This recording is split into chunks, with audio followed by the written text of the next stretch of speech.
Françoise, venez me rejoindre. Pas facile, hein, je vous préviens, de succéder à Jean-Jacques Zell, parce que c'est un sacré numéro. Alors, Françoise Pijolet, premier échevin de Wavre, comme on dit en Belgique, donc premier adjoint au maire de Wavre. Wavre à 30 km de Bruxelles, on va en reparler, en charge de la culture et du commerce. Et vous, c'est le jeu de Jean et Alice. On va voir tout ça avec le film qui va défiler. Vous allez commenter tout ça. Le pointeur, est-ce qu'effectivement on peut apporter, voilà, merci mademoiselle, le pointeur et le défileur à Madame Pijolet. Donc pour parler du jeu de Jean et Alice qui remonte au Moyen-Âge avec en quelque sorte l'indépendance dès 1222, elle va vous expliquer ça beaucoup mieux que moi, des commerçants par rapport au pouvoir féodal, qui sont devenus des hommes francs, des bourgeois en quelque sorte, oui. Et donc depuis 1222, bah oui, j'ai bien appris, j'étais fasciné par votre histoire, mais vous avez plein de choses encore à nous dire. Depuis 1222, effectivement, et vous avez ce jeu de Jean et Alice que vous avez remis au goût du jour, donc bien évidemment. Alors allons-y pour donc Wavre et le jeu de Jean et Alice. Oui, avant de continuer et raconter l'histoire peut-être, je voudrais me présenter à vous, mais vraiment en toute humilité, à côté de Rouen, de Strasbourg et de Luxembourg. Et je remercie vraiment d'autant plus chaleureusement les organisateurs de m'avoir invité à ce rendez-vous, Monsieur Lehmann. Et bien voilà qui est dit. Wavre, donc au sud de Bruxelles. Allez, voilà. Allons-y. Alors, allons-y, un petit peu d'histoire. Ouais. Peut-être avant de vous expliquer en quoi consiste le jeu de Jean et Alice, je voudrais vous expliquer... oui, c'est par là. Ah oui, c'est vrai, il faut pointer de ce soir-là. Je voudrais vous parler un peu de Wavre. Nous avons vu l'hôtel de ville... Et ça, c'est un peu le mannequin piece, c'est un peu le oui, mannequin en quelque piece sorte. De Wavre. En fait, c'est le maca.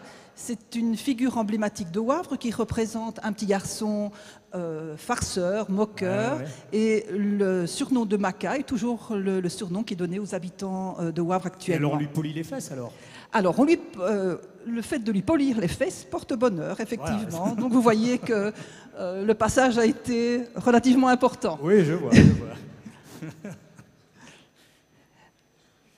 Allez, n'allez pas trop vite parce que ça se dérègle après. Voilà. Donc Wavre en quelques mots, c'est une ville d'un peu plus de 33 000 habitants, située comme vous l'avez dit à environ 25 km au sud de Bruxelles.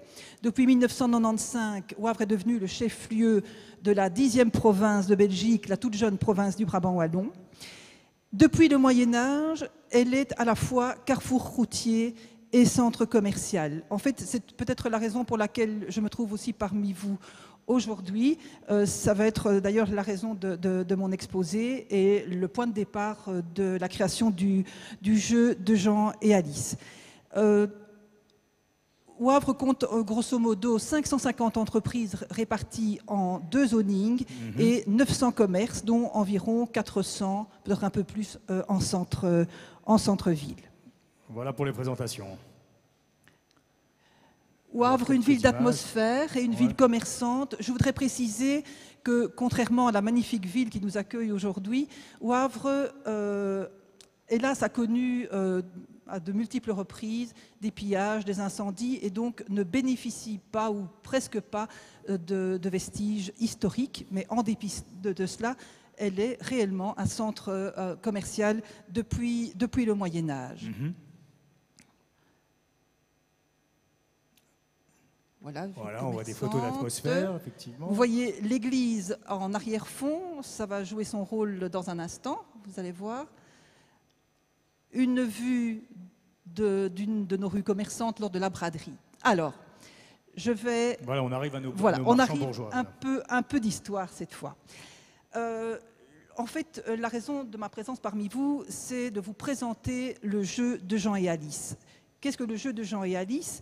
C'est une fresque historico-folklorique, je vais dire, mais qui nécessite quelques petits mots d'explication. Alors, je vous invite à faire un retour en arrière et à retourner, comme à Maastricht tout à l'heure, au XIIIe siècle. Wavre vit à cette époque sous le régime de la seigneurie foncière. Pourtant, elle connaît un certain nombre de mutations, sa population croît, les défrichements sont importants, ses marchés se multiplient, son commerce commence à se développer et de manière naturelle, les bourgeois de Wavre se posent vraiment en opposition face au pouvoir seigneurial.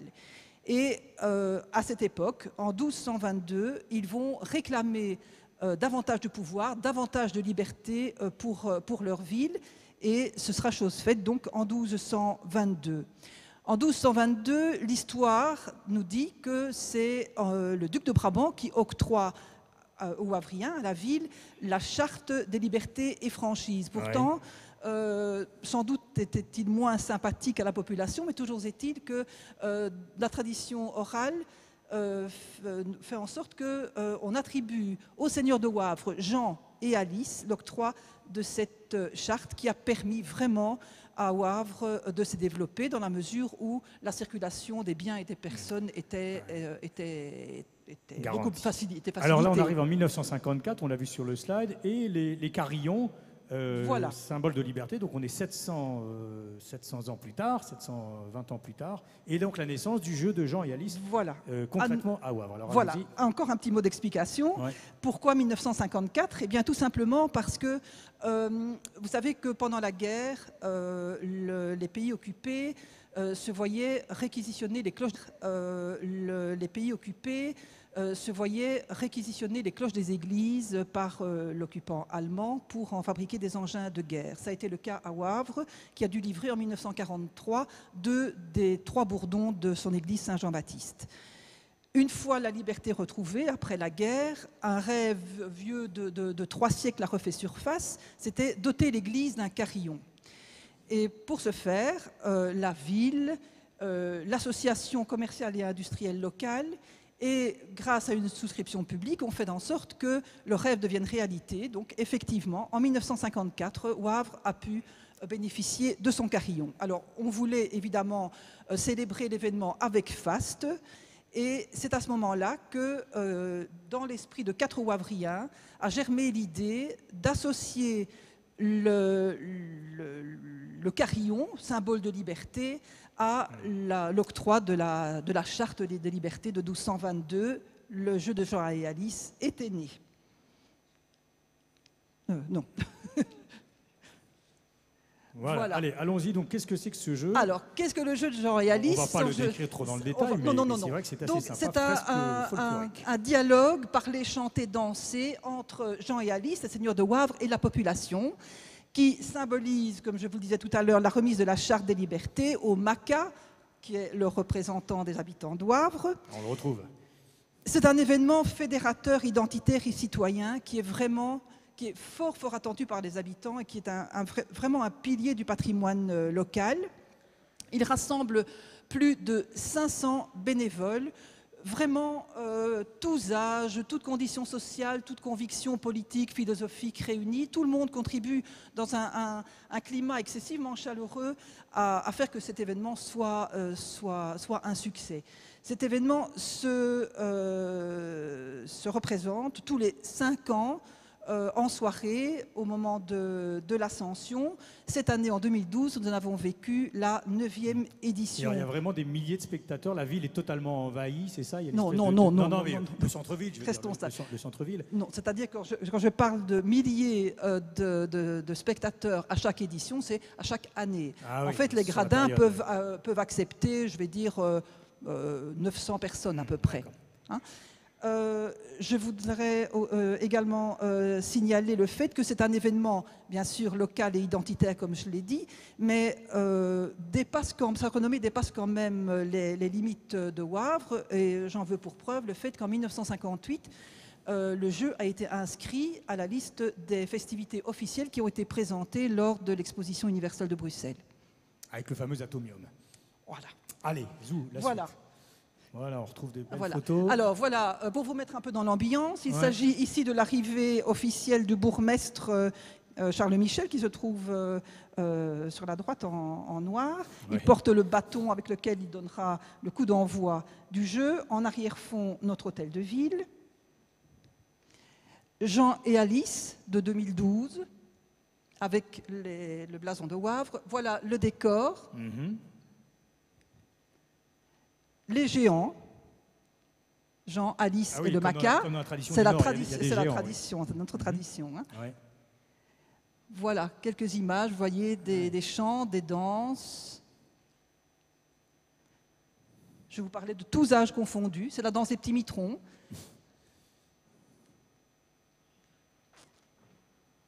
Ah. Est-ce qu'il y avait Petit d'autres, souci, il y a ça. d'autres images encore? Oui, oui, oui, oui. Voilà. Voilà, la remise de la charte avec le personnage qui symbolise le maca. Alors, comme vous avez pu le constater, en fait, ce jeu est un mélange de fêtes bruegéliennes. Il y a un concert de carillon, il y a des distributions de tartes au fromage, c'est la spécialité gastronomique de Wavre, la tarte au stoffé, qui est distribuée au public. Ouais. Une attention toute particulière est accordée également à la participation des personnes à mobilité réduite.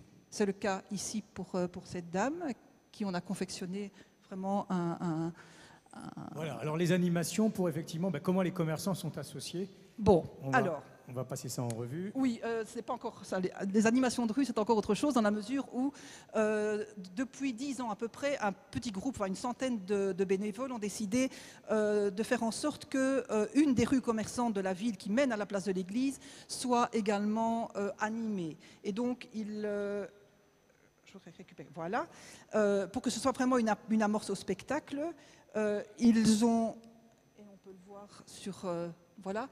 Vous voyez, c'est une fête bruegélienne où ils chantent, ils dansent, enfin ils mangent surtout et boivent et permettent au public d'acheter des carbonades, du pot-au-feu ou un petit clin d'œil, une macaflette.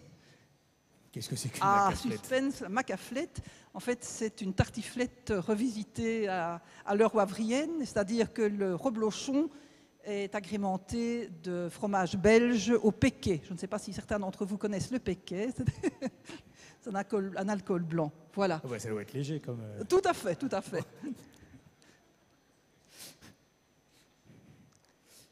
Voilà, nous allons en venir maintenant à la réaction des commerçants. Voilà, je crois que c'est ça qui intéresse. Oui, parce que c'est vrai que je pense que ça va intéresser un peu notre auditoire, parce que vous dites que c'est pas toujours simple avec eux quand même. Hein. C'est pas toujours simple, effectivement. Alors, allons-y. Quoi qu'il en soit, nous estimons vraiment que le jeu de Jean et Alice est une très belle vitrine pour Wavre, et c'est un événement que nous souhaitons vraiment développer au maximum. C'est une véritable réappropriation de l'espace public par la population. Alors, comme je vous l'ai dit tout à l'heure, l'Église joue un rôle important dans le jeu, et c'est vraiment l'endroit où doit se dérouler le jeu. Pourquoi ?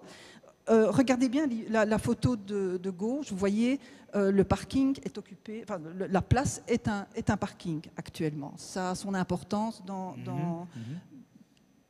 la suite. Alors, pourquoi la place de l'Église ? À partir du moment où Wavre a reçu la Charte des libertés, elle a pu disposer d'une maison de ville. Qu'est-ce que c'est la maison de ville? C'est l'ancêtre de l'hôtel de ville. Et cette maison de ville, qui était à la fois maison de ville et donc lieu de décision politique et à l'oblé, se trouvait précisément sur la place de l'église. C'est un premier élément. Deuxième élément, le carillon joue vraiment un rôle essentiel dans le jeu, et donc il serait totalement incohérent que le jeu se déroule ailleurs qu'au pied de l'église. Alors, nous en venons aux réactions des commerçants. Ça, vous allez m'expliquer pourquoi. Oui, les réactions, je vais dire, sont mitigées.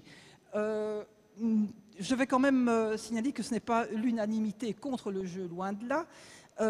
J'en veux pour preuve aussi le fait que certains des commerçants wavriens sont parmi nous aujourd'hui. Ils ne sont plus à convaincre. Et d'ailleurs, le fait qu'ils soient dans la salle aujourd'hui montre bien aussi le fait qu'ils accordent une importance, enfin ils sont convaincus vraiment de l'importance de repenser centre-ville, dynamisme, etc. Donc je les remercie d'ailleurs pour leur présence. Mais tout le monde ne va pas dans le même sens. On constate vraiment qu'il y a peu de réelle implication de la part de l'ensemble des commerçants, même s'ils acceptent de mettre des oriflammes à leurs fenêtres. Sincèrement, je trouve dommage. Est-ce qu'ils participent un petit peu à travers les illuminations? Je ne sais pas. Ce ne sont pas des illuminations, ce sont des oriflammes qui pendent aux fenêtres. Oui. en fait, la plus grande opposition que nous avons vient des commerçants de la place de l'Église. Pourquoi ?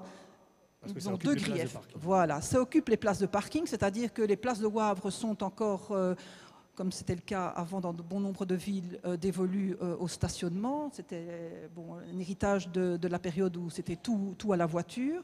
Et donc, selon eux, le fait de ne pas bénéficier de ces places de stationnement devant leur commerce leur pose un préjudice. Autre problème qui est, qu'on peut reconnaître tout à fait, c'est le fait que les décors masquent en partie certaines enseignes, certaines vitrines. Alors, qu'est-ce que vous proposez? J'imagine que vous planchez là-dessus pour savoir un peu comment convaincre les commerçants réticents de plus s'engager dans l'opération. Alors, prise de conscience progressive, voilà. Prise de conscience progressive. En fait, l'association des commerçants vient tout récemment de faire de manière informelle un petit sondage auprès des commerçants pour voir si vraiment ils ne seraient pas disposés à s'impliquer vraiment davantage dans le jeu qui se déroulera, je vous rappelle, en 2017, le prochain. Et donc, on a le temps de réfléchir, de plancher sur le sujet, et donc voir s'il n'est pas possible d'en faire plus. Et je dois vous dire que j'ai quand même vraiment bon espoir, parce qu'apparemment, je crois que les commerçants se rendent compte de la nécessité de saisir cette opportunité pour faire de cet événement vraiment une amorce pour attirer les chalands. Je souligne aussi l'excellente collaboration qui existe entre les différentes forces vives de la ville, que ce soit au niveau communal, association des commerçants, syndicat d'initiative qui porte le projet. Syndicat d'initiative, c'est lui le maître d'œuvre. Et donc pour la prochaine édition, grand espoir de synergie. Alors effectivement, régler la problématique du stationnement, puis peut-être piétoniser encore plus la ville, mais ce ne sera pas simple. Voilà, ça ne sera pas simple, d'autant que certains commerçants sont encore réticents sur le principe de piétoniser la ville. Quoi qu'il en soit, dans un souci de développer, d'une perspective de développer la convivialité et l'attractivité du centre-ville, nous avons commandé une étude urbanistique pour nous guider dans nos choix. Et une des solutions qui a été préconisée par cette étude, c'est justement de créer, de supprimer les places dévolues au stationnement, de créer des parkings souterrains en centre-ville et de créer des parkings de plus grande capacité aux abords immédiats du centre-ville. Et alors, quelque chose qui me tient fort à cœur, c'est la perspective d'étendre, au moins pour un week-end, les animations médiévale à l'ensemble du centre-ville, enfin, du cœur de ville. Nous avons déjà planché sur le sujet pour la prochaine édition et nous avons de belles perspectives d'organiser un tournoi médiéval, des démonstrations de fauconnerie, un marché, des dégustations. Voilà. Parfait. Alors, ça y est, vous avez encore des slides ou pas? Je peux vous demander un petit privilège? Oui, allez-y, octroyez. C'est le fait de pouvoir entendre résonner le chant de Wavre dans cette superbe salle. Alors, allons-y pour le chant de Wavre.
Bravo. Vous avez vu qu'il y a du monde qui supporte. Merci à vous tous. Vous voyez qu'il y a du monde qui supporte l'opération dans la ville. Rendez-vous en 2017. Une dernière question avant qu'on parte au Luxembourg. ça va pas être simple pour nous, parce que vous avez bien concurrencé là, notre ami de Strasbourg, là, avec vos carillons et vos tartes. Une dernière question quand même, est-ce que ça rapporte? Est-ce qu'il y a un chiffre? On sait combien sont dépensés? Non, pas du tout. Pas du tout. Ah, oui. Vraisemblablement, l'ORECA bénéficie, mais on ne peut pas dire que... Du Bon. fait que le spectacle se déroule en soirée. Oui, bien sûr, je comprends. Merci à vous. Allez, on l'applaudit encore une dernière fois. Merci Françoise. Françoise Pijolet, donc